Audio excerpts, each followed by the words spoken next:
Қайырлы күн ұстаздар, өздеріңізбен әдеттегідей Сандуғаш Қадырғалиевна бүгін сіздерге педагогикалық идеялар панорамасы жайлы және ол конкурсқа жіберетін материалдарымызды қалай жүктеуді үйрететін боламын. Бұл бейне сабақтар мен бейне дәрістер конкурсы өрлеу біліктілікті арттыру орталығының 514-ші бұйрыққа сәйкес ұйымдастыратын жыл сайынғы конкурсы болып табылады. Алдымен педагогикалық идеялар панорамасы деп жазсақ, ppi.өрлеу-edu.kz деген арнайы осы сайтқа кіреміз. Алдымен бұл сайтқа кірген кезде мұнда конкурс ережесі деген тұрады. Осы жерден конкурс ережесімен бір рет танысып алсаңыз болады. Бұл жерде қазақ тілінде, орыс тілінде ережелер толық берілген. Және де бұл жерде сіз конкурстың алдымен бірінші ережесіне солу жасап өтейік. Үстінен басқан кезде мына жерде жүктеу батырмасы болады. Соны жүктеп алып материалды толық танысып шығасыздар. Бұл Google Drive-қа салынған материал, сондықтан міндетті түрде сіздің Gmail аккаунтыңыз болғаны дұрыс. Енді қарап отырсаңыз, бұл жерде педагогикалық идеялар панорамасы бұл аймақтық кезең және республикалық кезеңі болады. Бұл жерде конкурсқа қатысу үшін мынадай бағыттардан сіздер материалдарыңызды жібере аласыздар. Ерте сауаттылық, оқу сауаттылығы, математикалық сауаттылық, жаратылыстану ғылыми сауаттылық, цифрлық сауаттылық, медиа ақпараттық сауаттылық, қаржылық сауаттылық, экологиялық, денсаулық сақтау, әлеуметтік эмоционалды, мәдениетаралық және азаматтық құқықтық сауаттылық. Және де бұл жерде бейне материалдарыңызды жіберген кезде біріншіден ол пәнаралық негізде және білім алушылардың функционалдылық сауаттылығын дамытуға бағытталғаны дұрыс, және ол жақсы инновациялық бағытта болу қажет. Себебі бұл конкурстың міндеті мен мақсаты пәнаралық негізде және функционалдылық сауаттылықты дамытуға бағытталған болып саналады. Яғни сіздің бейне материалыңыздың түрі дәріс түрінде болуы мүмкін, сабақ түрінде, практикалық зертханалық жұмыс, семинар, мастер-класс, сандық білім ресурсы, бейне подкаст түрінде осының бірінде болады. Және де сіз бейне материалдарыңыздың ұзақтығы мына жерде жазылған. Міне бейне материалдардың ұзақтығы 5 минуттан 10 минутқа дейін болу қажет. Форматы, яғни пішімі MP4 форматында 1920-1080-ге дейінгі өлшемде бейнеңіз және сапалы болуы қажет. Осы жерде тағы да қосымша ережелердің барлығымен танысып шығасыздар.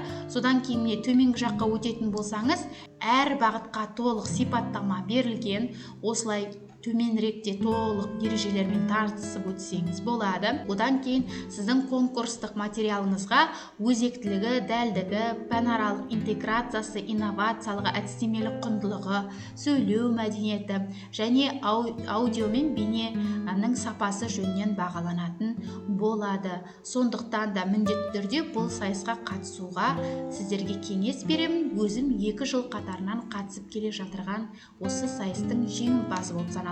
Егер де сіз осы конкурсқа қатысамын деп шешсеңіз, материалдарыңыз дайын болса, онда өтінім қалдыру деген осы жерде белгі бар. Сол белгінің үстінен басамыз. Сол жерде филиалдарыңызды таңдайсыздар. Мысалы мен Маңғыстау облысы таңдаймын. Және де міне менің аккаунтымды көрсетіп шығып тұр. Сізге яғни осыған дейін Gmail аккаунт ашық болғаны дұрыс.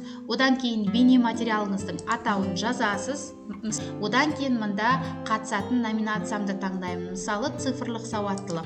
Одан кейін бейне материал түрі дегенге қандай форматта сіздің бейне материалыңыз дайындалған. Мысалы семинар деп таңдадым. Одан кейін бейне материалдың қысқаша сипаттамасы туралы осы жерге толығырақ жазасыздар. Одан кейін келесі деген батырманы басамыз. Осы жерде сіз авторлар тобының мүшесі боласыз ба, егер топтық жұмыс ұсынатын болсаңыз, немесе дара автор боласыз ба, соны көрсетесіз. Дара автор. Одан кейін ауданын көрсетесіз, Ақтау қаласының қай қаладан. Және автордың толық аты жөнін көрсетесіз мына жерге жазып. Одан кейін лауазымын жазасыз. Одан кейін білім беру ұйымының атауын жазасыз. Одан кейін білім беру ұйымының мекен-жайын жазасыз. Және де электрондық мекен-жайды жазасыз. Байланыс телефонымызды көрсетеміз. Содан кейін барып келесіні басамыз. Енді мына жерге бейнематериал сілтемесі деп жазып тұр. Яғни бейнематериалды бұлттық ресурсқа жүктеңіз және сілтемесін төмендегі ящикқа қойыңыз дейді. Осы ең соңғы окошко болып саналады. Ол үшін біз өзіміздің Google аккаунтымызға кіреміз. Міне Google Drive Google дегенге кірдім. Содан кейін мына жерде плюс деген бар, соны басамын. Одан кейін файлды жүктеп салу дегенді басамын. Мысалы, мен видеомды дайындап қойдым делік. Осы видеомның үстінен басамын, 10 минутқа дейінгі видеомның үстінен басамын. Сол кезде мына менің видеом төменгі жақта жүктелініп жатыр. Қазір 2 минут қалды деп көрсетіліп тұр. Толық осы видеом Google Drive-қа жүктеледі. Жүктелгенше мен күте тұрамын. Видеомызды жүктелгеннен кейін үстінен басатын болсақ, мында бөлісу деген болады. Осы бөлісу деген батырманы басқан кезде, мына жерде бізде сілтемені көшіру деген белгі болады. Осы жерден сілтемені көшіру дегенді басып аламыз, және рұқсаты бар адамдар ғана сілтемемен аша алады, шектелген, немесе сілтемесі бар кез келген адам дегенге қоясыз. Өтінім беріп отырған жерге келеміз де, бейнематериал сілтемесі деген жерге жаңағы бейнематериалдың жүктегендегі сілтемені әкеліп қоямыз. Одан кейін жіберу батырмасын басқан кезде біздің Маңғыстау облысы бойынша педагогикалық идеялар панорамасы конкурсына өтініміміз қабылданатын болады. Құрметті әріптестер, менің каналым ұстаздардың әдістемелік және цифрлық құзыреттіліктерін арттыруға арналған канал, және де осы сайысқа қатысу барысында әдістемелік және цифрлық құралдарды іздесеңіз, осы каналымнан таба аласыз. Идеяны қайдан аламын десеңіз, өрлеу білім беру арнасы бар. Осы өрлеу білім беру арнасында осы жерде неше түрлі плейлисттерге бөлінген сабақтар бар. Яғни сіздер мәдениетаралық сауаттылық, әлеуметтік эмоционалды, медициналық, экологиялық, азаматтық құқықтық, қаржылық сауаттылықтары бойынша қандай сабақ әзірлеймін десеңіз, осы әріптестеріміздің сабақтарын көріп, өзіңізге идея алмассаңыздар болады. Бүгінгі видео пайдалы болса, каналға тіркеліп, өзге де әріптестерге бөлісе жүріңіздер. Сайыста жеңімпаз атаныңыздар, кәделеріңізге жарасын.